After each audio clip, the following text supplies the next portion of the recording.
Welcome to the second installment of our quarterly RootBound video. This is Hudson. Hello, everyone. With MoonCast, and this project is Michigan Zen. What we're showing off this evening is the lighting. The lighting, like the rest of the landscape, has been something that's happened in parts and pieces over time. It's evolved, things have been added, and this is a good demonstration of a handful of things that we use. A couple different methods. Yep. In order to light the landscape. Mm-hmm.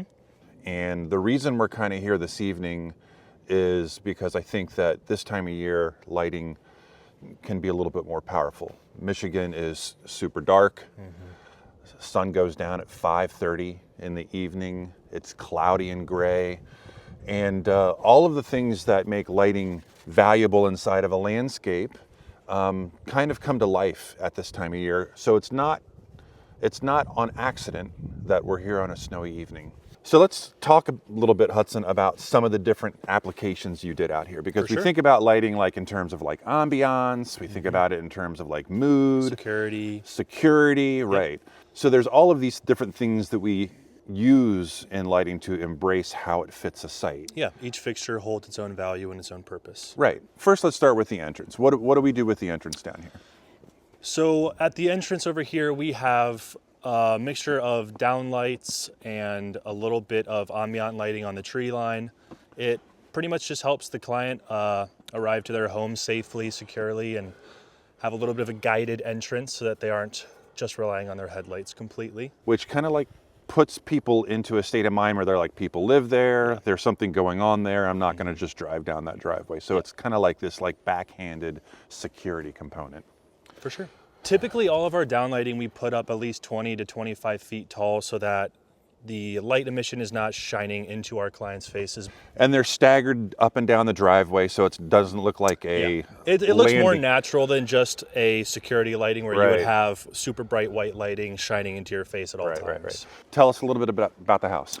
Yeah, so we stayed pretty simple on the house. It's really just a combination of two different fixtures, path lights and uplights. The path lights obviously guide the entryway and the walkway, subtle lighting, not too invasive. And the uplighting we just shown on some of the trees around it to evenly light it in the edges of the house. But I think what's unique about this space is things like the silo, or the entrance to the meadow, or the folly far off in the far ground there. Yeah, the Farley addition is one of my favorites that I've done the last year or two. I came out here a couple months ago to check it out at nighttime, and I was pretty impressed by just a couple lights can really add some dimension to our property. When it's really, really dark and you're out in the woods and you're away from like light pollution, 4 lights on a white figure, hundreds of yards out in the woods, just like creates like a beacon almost, right? And it's kind of cool. For sure. Over here we have an old silo. The silo is really just to make it look and feel like it's a little bit more like a farm or a country setting.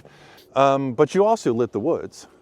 Yeah, so in this tree highland, we have like 10 to 12 uplights sprinkled throughout it evenly to, like you said, towards the silo, just add a little bit of depth and kind of draw your eyes to somewhere other than the home. Right, so now they come onto the property, they have these amazing features further out that when they come in the evening, they get to see it, embrace it, and it enhances their experience coming to their own home. Yeah, I would also say that a smart system or a dimmable and zonable system is kind of the perfect combination of lights that we can offer. You can have an uplight that's far away and you can make it brighter, whereas you want your path lights close to be a little bit dimmer. So it kind of gives you the ability as a lighting contractor to kind of perfect each fixture and the kind of the light output throughout the whole property. So this could be on every single night at dusk because they want to light the front walkway. Absolutely. And maybe they don't want to light the whole property because they don't want to like irritate the neighbors. And those could be zoned and turned off and only turned on when they want them to. Yeah, so a lot of our clients will have security lighting like we've talked about, down lighting, pathway lighting on every day of the week. Okay.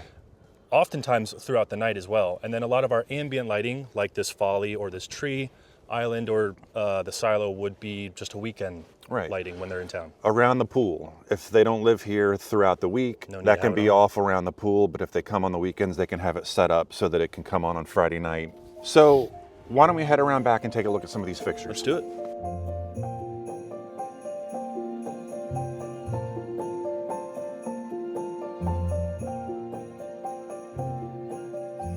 All right, so we got some lights lighting some stairs, which makes sense. Yep. Down to a fire pit. And then we got some lights built into the risers. Yes. You want to walk with me out to the folly? Let's do it.